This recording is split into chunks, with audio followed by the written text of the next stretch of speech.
மீது தங்கி நின்று வரவேற்பது பிரியவதனா. உத்தரகண்ட் நிலச்சரிவில் சிக்கிய 30 தமிழர்கள் மீட்பு, ராஜினாமா செய்வதாக கெஜ்ரிவால் அறிவிப்பு என பரபரப்புகளும் திருப்பங்களும் நிறைந்த நாள் இன்று. உத்தரகண்ட் நிலச்சரிவில் சிக்கிய தமிழர்கள் 30 பேரும் இன்று பத்திரமாக மீட்பு. உத்தரகண்ட் அரசுடன் இணைந்து தமிழக அரசு மீட்பு நடவடிக்கை. மீட்கப்பட்டவர்களுடன் தொலைபேசியில் நலம் விசாரித்த முதலமைச்சர் ஸ்டாலின். இங்க ஏற்பாடு பண்ணி கொடுக்குறேன், பாக்கெல்லாம் போத்துக்கிறது சொல்லியிருக்கேன். 10 பேர் வந்துட்டோம், 20 பேர் வந்துட்டு இருக்காங்க. சரி, தைரியமா இருங்க. நன்றி சார், மிக்க நன்றி உங்களுக்கு தான். தைரியமா இருங்க, எல்லாத்தையும் சொல்லுங்க, நான் பேசுறேன்னு. டெல்லி முதலமைச்சர் பதவியை 2 நாளில் ராஜினாமா செய்யப் போவதாக அரவிந்த் கெஜ்ரிவால் இன்று அதிரடி அறிவிப்பு. மதுபான கொள்கை முறைகேடு வழக்கில் கைதாகி ஜாமீனில் வெளிவந்த நிலையில் திடீர் முடிவு. முன்னாள் முதலமைச்சர் அண்ணாவின் 116வது பிறந்த நாள் விழா. சென்னை அண்ணா சாலையில் உள்ள சிலைக்கு முதலமைச்சர் ஸ்டாலின், எதிர்க்கட்சித் தலைவர் எடப்பாடி பழனிசாமி உள்ளிட்டோர் மரியாதை. விடுதலை சிறுத்தைகள் கட்சியின் மது ஒழிப்பு மாநாட்டில் அரசியல் இல்லை, திமுக கூட்டணியில் தான் தொடர்கிறோம் என விசிக தலைவர் திருமாவளவன் இன்று விளக்கம். ஆட்சியில் பங்கு குறித்து திருமாவளவன் திமுகவுடன் நேரடியாக பேசவில்லை என டிகேஎஸ் இளங்கோவன் பேட்டி. அதிமுகவுக்கு முறையாக அழைப்பு விடுத்தால் விசிக மது ஒழிப்பு மாநாட்டில் பங்கேற்பது குறித்து முடிவு எடுப்போம். முன்னாள் அமைச்சர் ஜெயக்குமார் இன்று தகவல். அதிமுக திமுகவை பொறுத்தவரை கூட்டணி கட்சிகளுக்கு ஆட்சியில் பங்கு என்ற பேச்சுக்கே இடமில்லை என செல்லூர் ராஜு திட்டவட்டம். கேரளாவில் களை கட்டியது ஓணம் பண்டிகை கொண்டாட்டம். மலையாள மக்களுக்கு பிரதமர் மோடி, முதலமைச்சர் ஸ்டாலின், தாவேக தலைவர் விஜய் உள்ளிட்டோர் வாழ்த்து. குமரி, கோவை மாவட்டங்களிலும் ஓணம் பண்டிகை கோலாகலம். தமிழ்நாடு முழுவதும் அனுமதிக்கப்பட்ட நீர்நிலைகளில் விநாயகர் சிலைகள் இன்று கரைப்பு. சென்னையில் சட்டம் ஒழுங்கு பிரச்சினை ஏற்படாதவாறு 18,500 போலீசார் பாதுகாப்பு. டைமண்ட் லீக் ஈட்டி எறிதல் போட்டியில் 2ஆம் இடம் பிடித்தார் இந்திய வீரர் நீரஜ் சோப்ரா. 1 சென்டிமீட்டர் வித்தியாசத்தில் முதலிடத்தை வென்றார் கிரீடனா நாட்டு வீரர் ஆண்டர்சன். விரலில் ஏற்பட்ட எலும்பு முறிவால் இந்த ஆண்டு போட்டிகளை முடித்துக் கொள்வதாக நீரஜ் அறிவிப்பு. தமிழக அரசு மேற்கொண்ட துரித நடவடிக்கையை அடுத்து உத்தரகண்ட் நிலச்சரிவில் சிக்கிய 30 தமிழர்களும் இன்று பத்திரமாக மீட்கப்பட்டுள்ளனர். இதனிடையே கூட்டணி விவகாரம் சர்ச்சையை ஏற்படுத்தியுள்ள சூழலில் விசிக தலைவர் திருமாவளவன் நாளை முதலமைச்சர் ஸ்டாலினை சந்திக்க உள்ளார். இன்றைய நாளின் முக்கிய அரசியல் நகர்வுகளை விவரிக்கிறது இந்த தொகுப்பு.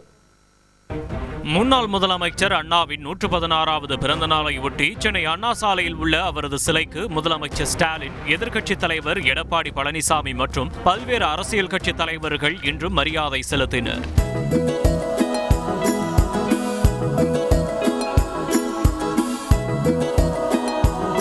தமிழக அரசியல் களத்தில் புதிய வரலாறு படைத்த அண்ணா தமிழ்நாட்டிற்கு ஆற்றிய பணிகளை என்றென்றும் போற்றி மகிழ்வோம் என தமிழக வெற்றிக் கழக தலைவர் விஜய் புகழாரம் சூட்டியுள்ளார்.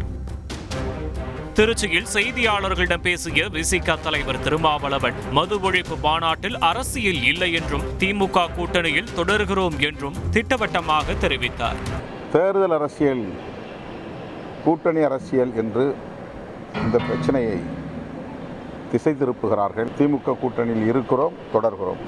ஆட்சியில் பங்கு குறித்து திருமாவளவன் திமுகவுடன் நேரடியாக பேசவில்லை என விளக்கமளித்துள்ள திமுக செய்தி தொடர்பாளர் குழு தலைவர் டிகேஎஸ் இளங்கோவன், இந்த விவகாரத்தில் முதலமைச்சர் ஸ்டாலின் தான் முடிவு எடுப்பார் என்றார். அது பற்றி இப்போ பேசுறதுல வேலை கிடையாது, அடுத்த தேர்தலில் தான் பேசணும்.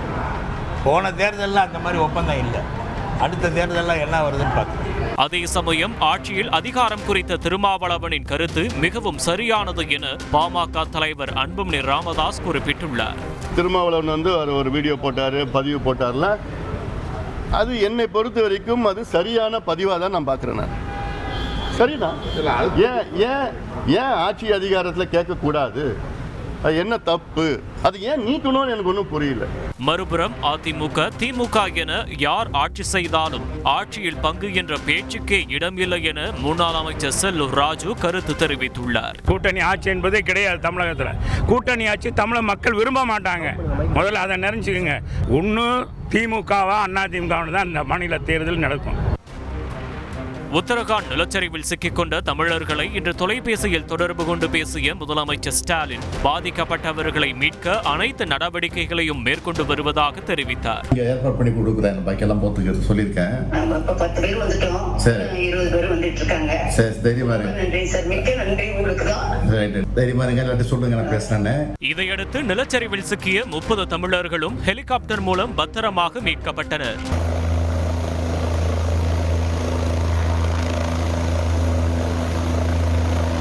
தேவநாதன், மீட்கப்பட்ட தமிழர்கள் தற்போது எங்கு தங்க வைக்கப்பட்டு உள்ளனர்? அவர்கள் எப்போது தமிழகம் திரும்புகின்றனர்? கூடுதல் விவரங்களை சொல்லுங்க. ஆன்மீக சுற்றுலா சென்ற 30 பேரும் நிலச்சரிவில் சிக்கிய நிலையில் தமிழக அரசு உடனடியாக உத்தரகாண்ட் அரசுடன் தொடர்பு கொண்டு இந்த 30 பேரையும் மீட்பதற்கான தீவிர நடவடிக்கை மேற்கொண்டதின் காரணமாக 30 பேரும் பத்திரமாக மீட்கப்பட்டனர். மீட்கப்பட்ட 30 பேருக்கும் தற்போது மருத்துவ பரிசோதனையானது நிறைவு பெற்றுள்ளது. இன்று இரவு இவர்கள் உத்தரகாண்ட் பகுதியில் இருந்து வேன் மூலமாக டெல்லி விமான நிலையம் செல்கிறார்கள். நாளை விமான நிலையத்தில் இருந்து தமிழகத்திற்கு வருகிறார்கள். தமிழகத்திற்கு வந்தவுடன் அவர்கள் தங்களுக்கு உதவி செய்த தமிழக அரசுக்கு நன்றி தெரிவிக்க உள்ளதாக தெரிவித்துள்ளனர். பிரியா, விவரங்களுக்கு நன்றி தேவநாதன். சின்னத்திரை ரசிகர்களிடம் பெரும் வரவேற்பை பெற்ற குக் வித் கோமாளி நிகழ்ச்சியில் இருந்து வெளியேறியுள்ள பிரபல தொகுப்பாளர் மணிமேகலை தனக்கு சுயமரியாதைதான் முக்கியம் என தெரிவித்துள்ளார். மேலும் வெளியேறியதற்கான காரணம் குறித்தும் அவர் விளக்கம் அளித்துள்ளார். இந்த சர்ச்சையின் பின்னணியை விவரிக்கிறது இந்த தொகுப்பு. பிரபல தனியார் தொலைக்காட்சியில் ஒளிபரப்பாகும் குக் வித் கோமாளி நிகழ்ச்சிக்கு ரசிகர்கள் மத்தியில் பெரும் வரவேற்பு உள்ளது. பல்வேறு பிரபலங்கள் இதில் குக்காகவும் கோமாளிகளாகவும் பங்கேற்று நகைச்சுவையில் அதகலப்படுத்துவார்கள். இந்த நிகழ்ச்சியின் கடந்த சீசன்களில் கோமாளியாக பங்கேற்ற பிரபல தொகுப்பாளர் மணிமேகலை 5வது சீசனில் தொகுப்பாளராக இருந்தார்.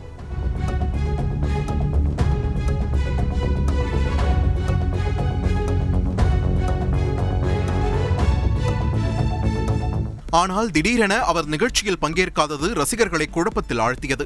இந்நிலையில் குக் வித் கோமாளி நிகழ்ச்சியில் இருந்து விலகிவிட்டதாகவும் இனி பங்கேற்கப் போவதில்லை என்றும் மணிமேகலை வெளியிட்ட பதிவு பரபரப்பை ஏற்படுத்தியது.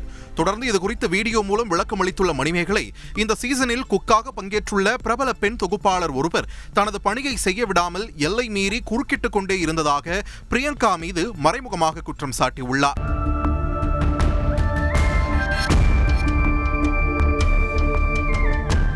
தனக்கு சுயமரியாதை முக்கியம் என கூறியுள்ள அவர், கொடுக்கும் பணத்திற்கு வேலை பார்க்கிறேன், அதை தாண்டி மற்றொருவர் என் வேலையில் குறுக்கிடுவதை தான் விரும்பவில்லை என்றும் திட்டவட்டமாக தெரிவித்துள்ளார். ஆனால் பிரியங்கா மற்றும் நிகழ்ச்சி நடத்துபவர்கள் தரப்பில் மணிமேகலையின் குற்றச்சாட்டு குறித்து எதுவும் பேசாத சூழலில் இந்த விவகாரம் சின்னத்திரை ரசிகர்கள் மத்தியில் சலசலப்பை ஏற்படுத்தியுள்ளது. கேரளா, தமிழ்நாடு உள்ளிட்ட இடங்களில் மலையாள மொழி பேசும் மக்கள் ஓணம் பண்டிகையை இன்று உற்சாகமாக கொண்டாடினர். இதனிடையே சென்னையில் விநாயகர் சதுர்த்திக்காக வைக்கப்பட்ட சிலைகள் இன்று கடலில் கரைக்கப்பட்டன. செய்தியாளர்கள் சசிதரன், பிரசாத் வழங்கிய தகவல்கள் இவை. ஓணம் பண்டிகை இன்று வெகு விமர்சையாக கொண்டாடப்படுவதை ஒட்டி பிரதமர் மோடி, முதலமைச்சர் ஸ்டாலின், தமிழக வெற்றிக் கழக தலைவர் விஜய் உள்ளிட்டோர் வாழ்த்து தெரிவித்தனர். திருவனந்தபுரத்தில் உள்ள பிரசித்தி பெற்ற பத்மநாப சுவாமி கோவில், பழவங்காடி கணபதி கோவில்களில் ஓணம் பண்டிகையை ஒட்டி சிறப்பு பூஜைகள் நடைபெற்றன. திரளான பக்தர்கள் வருகை தந்து சுவாமி தரிசனம் செய்தனர். கோவையில் உள்ள ஐயப்பன் கோவிலில் சிறப்பு பூஜைகள் நடைபெற்றதுடன் வீடுகள் தோறும் வண்ணமயமான அத்திப்பூ கோலமிட்டு விஷு கனி படையலிட்டு உற்சாகமாக கொண்டாடப்பட்டது.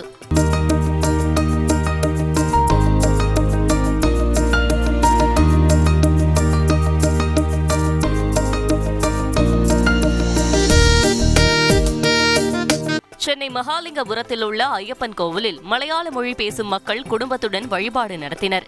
மகாபலி ராஜாவை வரவேற்கும் விதமாக கோவில் உள்ளே அத்திப்பூ கோலமிட்டு பெண்கள் அசத்தினர். ஐயப்பன் மற்றும் குருவாயூரப்பனுக்கு சிறப்பு அலங்காரம் செய்யப்பட்டிருந்தது. பக்தர்களுக்கு சிறப்பு பிரசாதம் வழங்கப்பட்டது.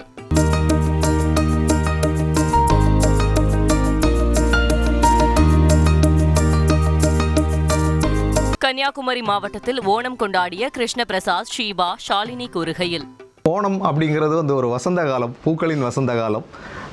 அதனால் பூக்கள் உங்களுக்கு நம்ம அத்தப்பூ அப்படிங்கிறது அத்தம் தொட்டு 10 நாள், 10வது நாள் தான் ஓணம். அந்த 10 நாளும் நம்ம ஒவ்வொரு நாட்டு ஓணத்தப்பனை வச்சு பூக்கள் ஒருக்கி பூக்கோலம் போடுவாங்க. 10வது நாள் திருவோணம். வயநாட்டில் இப்போ ஒரு பெரிய துயரமான சம்பவம் நடந்ததுனால கேரளாவில் அதிகம் ஓணம் கொண்டாடப்படலை. அது ஒரு துயரமான விஷயந்தான். இருந்தாலும் ஓணம் நமக்கு ஒரு முக்கியமான நிகழ்வானால கொஞ்சம் கொஞ்சம் அங்கங்கே கொண்டாடிட்டு இருக்காங்க. ஓணம்னாலே ஞாபகத்தில் வருது ஊஞ்சல். நாங்கள் சின்ன குழந்தையில இருக்கும்போது ஊஞ்சல் தான். அப்புறம் சாப்பாடு, சத்தியம் சொல்லுவாங்க, பால் பாயசம், போளி எல்லாம். எப்போ ஓணம் வரும், நாங்களுக்கு புது ட்ரெஸ்ஸு கிடைக்கும், சாப்பாடு கிடைக்கும். ஊஞ்சலில் விளையாட தான் மெயின் ஆகிட்டு ஊஞ்சல் தான் எங்களுக்கு. குமரி மாவட்டம் புதுக்கடை காவல் நிலையத்தில் பணிபுரியும் பெண் காவலர்கள் காவல் நிலையம் முன்பு அத்திப்பூ கோலமிட்டு திருவாதிரை நடனம் ஆடிய வீடியோ சமூக வலைதளங்களில் வைரலாகி பரவி வருகிறது.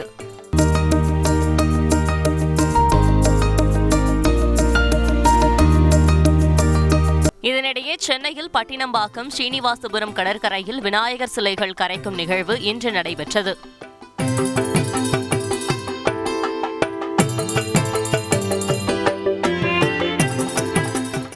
இதற்காக 18,500 போலீசார் பாதுகாப்பு பணியில் ஈடுபட்டனர். இதேபோல் தமிழகம் முழுவதும் அனுமதிக்கப்பட்ட நீர்நிலைகளில் விநாயகர் சிலைகள் கரைக்கப்பட்டன.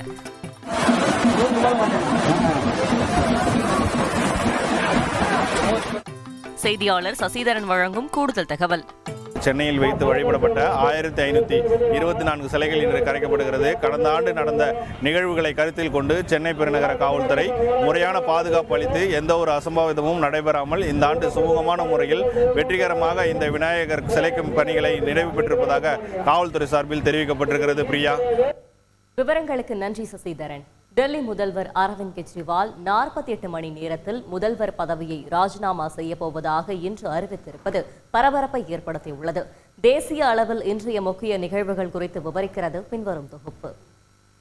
ஜார்க்கண்ட் மாநிலம் ஜாம்ஷெட்பூரில் 660 கோடி ரூபாய் மதிப்பிலான வளர்ச்சி திட்டங்களை பிரதமர் மோடி இன்று தொடங்கி வைத்தார்.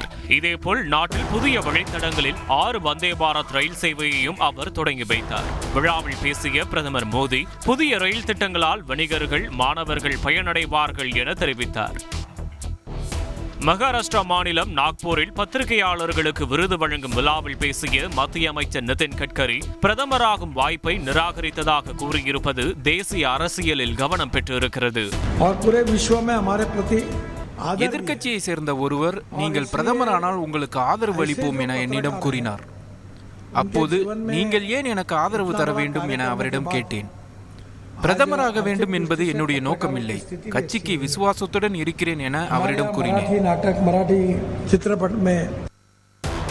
மதுபான கொள்கை முறைகேடு வழக்கில் ஜாமீனில் விடுதலையாகி இருக்கும் டெல்லி முதல்வர் அரவிந்த் கெஜ்ரிவால் ஆம் ஆத்மி அலுவலகத்தில் இன்று தொண்டர்கள் மத்தியில் பேசினார். 48 மணி நேரத்தில் முதல்வர் பதவியை ராஜினாமா செய்ய போவதாக அவர் அறிவித்திருப்பது பரபரப்பை ஏற்படுத்தியுள்ளது.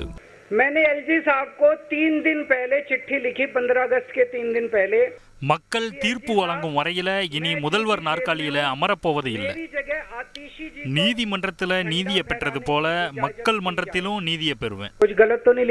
டெல்லி சட்டமன்ற தேர்தல் வரை அரவிந்த் கெஜ்ரிவாலை சிறையில் அடைக்க முயற்சித்த பாஜகவின் திட்டம் தோல்வியடைந்திருப்பதாக அம்மாநில முன்னாள் துணை முதல்வர் மணீஷ் சிசோடியா தெரிவித்துள்ளார். செய்தியாளர் ராஜா வழங்கும் கூடுதல் தகவல். டெல்லி முதல்வர் அரவிந்த் கெஜ்ரிவால் மதுபான கொள்கை வழக்கில் ஜாமீனில் வெளிவந்தாலும் அவர் முதல்வர் அலுவலகம் செல்லக்கூடாது, அரசு கோப்புகளில் கையெழுத்து இடக்கூடாது, அதேபோல் இந்த வழக்கு தொடர்பாக அவர் வெளியே பேசக்கூடாது என பல்வேறு கட்டுப்பாடுகள் அவர்கள் விதிக்கப்பட்டிருக்கிறது. இதன் காரணமாக தான் அவர் முதல்வர் பதவியை ராஜினாமா செய்கிறார் என எதிர்க்கட்சிகள் தரப்பு குற்றச்சாட்டாக இருக்கிறது. மேலும் இதன் மூலம் அவர் அனுதாப அலையை தேட முயற்சிக்கிறார், ஆனால் அது பலிக்காது என அவர்கள் விமர்சனம் செய்திருக்கிறார்கள்.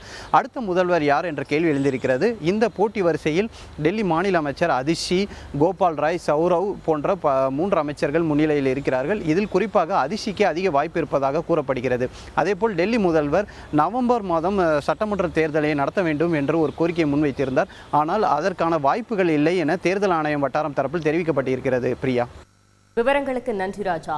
டைமண்ட் லீக் ஈட்டி எறிதல் போட்டியில் 2வது இடம் பிடித்த நீரஜ் சோப்ரா வெறும் 1 சென்டிமீட்டர் வித்தியாசத்தில் முதலிடத்தை தவறவிட்டார். இதனிடையே ஓய்வு குறித்து சுழற்பந்து வீச்சாளர் ரவிச்சந்திரன் அஸ்வின் மனம் திறந்துள்ளார். விளையாட்டு தொடர்புடைய நிகழ்வுகளை விவரிக்கிறது பின்வரும் தொகுப்பு. பெல்ஜியம் தலைநகர் பிரசல்ஸில் நடைபெற்ற டைமண்ட் லீக் ஈட்டி எறிதல் இறுதிப் போட்டியில் இந்திய வீரர் நீரஜ் சோப்ரா 2வது இடம் பிடித்து வெள்ளிப் பதக்கம் வென்றார். இந்த போட்டியில் நீரஜ் சோப்ரா 87.86 மீட்டர் தூரம் ஈட்டி எறிந்த நிலையில் 87.87 மீட்டர் தூரம் ஈட்டி எறிந்த கிரெனேட்டா நாட்டு வீரர் ஆண்டர்சன் பீட்டர்ஸ் முதலிடம் பிடித்து தங்கம் வென்றார். இதனால் வெறும் 0.01 மீட்டர் வித்தியாசத்தில் நீரஜ் சோப்ரா முதலிடத்தை தவறவிட்டார். கடந்த திங்கட்கிழமை பயிற்சியின் போது நீரஜுக்கு இடது கைவிரலில் முறிவு ஏற்பட்ட சூழலில் டைமண்ட் லீக்குடன் இந்த ஆண்டு போட்டிகளை நிறைவு செய்வதாக அவர் அறிவித்துள்ளார். சென்னையில் வரும் 19ஆம் தேதி நடைபெற உள்ள இந்தியாவுக்கு எதிரான முதல் டெஸ்ட் போட்டியில் விளையாடுவதற்காக வங்கதேச வீரர்கள் இன்று சென்னை வந்தனர். இதனிடையே இந்தியாவை அதன் சொந்த மண்ணில் ஒயிட் வாஷ் செய்வோம் என என வங்கதேச அணி கேப்டன் நஜ்முல் ஹுசைன் நம்பிக்கை தெரிவித்துள்ளார். விராட் கோலி தனது கேப்டன்ஷிப் கீழ் விளையாடியதாக பீகார் முன்னாள் துணை முதல்வரும் ராஷ்டிரிய ஜனதா தள கட்சியின் தலைவருமான தேஜஸ்வி யாதவ் கூறியுள்ளார். மேலும் தற்போதைய இந்திய அணி வீரர்கள் பலரும் தன்னுடன் விளையாடியவர்கள் என்றும் தேஜஸ்வி தெரிவித்துள்ளார். விராட் கோலியும் தேஜஸ்வி யாதவும் ஜூனியர் கிரிக்கெட்டில் டெல்லி அணிக்காக பல ஆட்டங்களில் ஒன்றாக விளையாடியுள்ளனர். ஓய்வு குறித்து இப்போதைக்கு எதையும் யோசிக்கவில்லை என இந்திய சுழற்பந்து வீச்சாளர் அஸ்வின் இன்று மனம் திறந்துள்ளார். நிச்சயம் ஒரு நாள் இது போதும் என்று தோன்றும் போது ஓய்வை அறிவிப்பேன் என்றும் அஸ்வின் கூறியுள்ளார். விண்வெளியில் சுமார் 1400 கிலோமீட்டர் உயரம் வரை சென்று சாதனை படைத்த உலகின் முதல் தனியார் குழுவினர் இன்று வெற்றிகரமாக பூமிக்கு திரும்பினர். ஸ்பேஸ் எக்ஸின் போலரிஸ் டான் திட்டம் மூலம் 4 பேர் கொண்ட தனியார் குழு கடந்த 10ஆம் தேதி அமெரிக்காவிலிருந்து விண்வெளிக்கு சென்றனர். இவர்கள் பயணித்த டிராகன் விண்கலம் பூமியிலிருந்து சுமார் 1400 கிலோமீட்டர் உயரத்தை எட்டி சாதனை படைத்தது. மேலும் 700 கிலோமீட்டர் உயரத்தில் ஸ்பேஸ் வாக் செய்தும் அசத்தினர். இந்த குழு வரலாற்று சிறப்புமிக்க பயணத்தை முடித்துக் கொண்டு இன்று பத்திரமாக பூமி திரும்பியது. அவர்கள் பயணித்த டிராகன் விண்கலம் அமெரிக்காவில் புளோரிடா அருகே கடலில் பாராசூட் உதவியுடன் வெற்றிகரமாக தரையிறங்கியது. இந்த 5 நாள் பயணத்தின் போது விண்வெளியில் அவசரகால மருத்துவ நடைமுறை, மனித உடலியலில் மைக்ரோ கிராவிட்டியின் வளைவு உள்ளிட்ட 40க்கும் மேற்பட்ட ஆய்வுகளை மேற்கொண்டதாக ஸ்பேஸ் எக்ஸ் தெரிவித்துள்ளது. கொல்கத்தாவில் பெண் மருத்துவர் கொலை சம்பவத்தில் கல்லூரி முன்னாள் முதல்வர் சந்தீப் கோஷ் சிபிஐ போலீசாரால் கைது செய்யப்பட்டுள்ளார். இதனிடையே மம்தா பானர்ஜியின் பேச்சுவார்த்தை முயற்சி தோல்வியடைந்த நிலையில் கொல்கத்தாவில் இளநிலை மருத்துவர்கள் மீண்டும் போராட்டத்தில் ஈடுபட்டுள்ளனர். மேற்குவங்க தலைநகர் கொல்கத்தாவில் உள்ள ஆர்ஜி கர் அரசு மருத்துவக் கல்லூரி மருத்துவமனையில் கடந்த மாதம் 8ஆம் தேதி இரவு பணியில் இருந்த 31 வயது பெண் பயிற்சி மருத்துவர் பாலியல் பலாத்காரம் செய்யப்பட்டு படுகொலை செய்யப்பட்ட சம்பவம் நாடு முழுவதும் பெரும் அதிர்வலைகளை ஏற்படுத்தியது. இது தொடர்பாக சஞ்சய் ராய் என்பவர் கைது செய்யப்பட்ட நிலையில் இந்த வழக்கு விசாரணை சிபிஐக்கு மாற்றப்பட்டது. மறுபுறம் ஆர்ஜி கர் மருத்துவமனையின் முன்னாள் முதல்வர் சந்தீப் கோஷ் மீது பல்வேறு ஊழல் மற்றும் முறைகேடு புகார்கள் குவிந்தன. சந்தீப் கோஷ் மருத்துவ கழிவுகள் மற்றும் உபகரணங்களை வங்கதேசத்திற்கு சட்டவிரோதமாக கடத்துவார், கேட்பாரற்ற உடல்களை விற்பனை செய்து விடுவார் என்பன உள்ளிட்ட பல்வேறு குற்றச்சாட்டுகளை அந்த மருத்துவமனையின் முன்னாள் துணை கண்காணிப்பாளர் அக்தர் அலி முன்வைத்திருந்தார். மருத்துவமனையில் நடந்த முறைகேடுகளை தட்டி கேட்டதால் பெண் மருத்துவர் கொலை செய்யப்பட்டாரா என்ற சந்தேகம் எழுந்ததோடு கொல்லப்பட்ட மருத்துவரின் தாயாரும் பல்வேறு கேள்விகளை முன்வைத்தார். மருத்துவர் சந்தீப் கோஷ் முதுகலை மருத்துவ தேர்வில் தன்னை தோல்வியடைய செய்து விடுவாரோ என்று தனது மகள் பயத்தில் இருந்ததாக அவர் கூறியிருந்தார். இந்த நிலையில் முன்னாள் முதல்வர் சந்தீப் கோஷ் உள்ளிட்ட 5 மருத்துவர்களிடம் உண்மை கண்டறியும் சோதனை நடத்த நீதிமன்றம் அனுமதி வழங்கியது. இதனைத் தொடர்ந்து சந்தீப் கோஷ், தலா காவல் நிலைய பொறுப்பு அதிகாரி அபிஜித் மொண்டல் ஆகியோரை சிபிஐ அதிகாரிகள் கைது செய்துள்ளனர். அவர்கள் கைது செய்யப்பட்டதை போராட்டத்தில் ஈடுபட்டுள்ள இளநிலை மருத்துவர்கள் கைத்தட்டி வரவேற்றனர். இதனிடையே போராட்டத்தில் ஈடுபட்டு வரும் மருத்துவர்களிடம் பேச்சுவார்த்தை நடத்துவதற்கான மேற்கு வங்க முதலமைச்சரின் முயற்சி தோல்வியில் முடிந்தது. பேச்சுவார்த்தை நடத்துவதற்காக தமது வீட்டு வாசலிலேயே மம்தா பானர்ஜி நீண்ட நேரம் காத்திருந்த சூழலில் பேச்சுவார்த்தையை நேரலை செய்ய அரசு தரப்பில் மறுக்கப்பட்டதால் பயிற்சி மருத்துவர்கள் திரும்பிச் சென்றனர். இத்துடன் இன்று நிறைவு பெறுகிறது. மீண்டும் நாளை சந்திப்போம். நன்றி, வணக்கம்.